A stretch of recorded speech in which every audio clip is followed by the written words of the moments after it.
Welcome back to another technical deep dive here in the debug zone. Today, we're tackling a big question and breaking it down with insights from other users. Hopefully this clears up some misconceptions and helps you get the answer you need. So buckle up, stay a little curious, and let's jump right in.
And that's a wrap.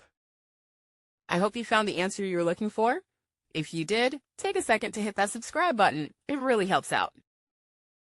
And let me know in the comments which solution worked best for you. See you next time in the debug zone.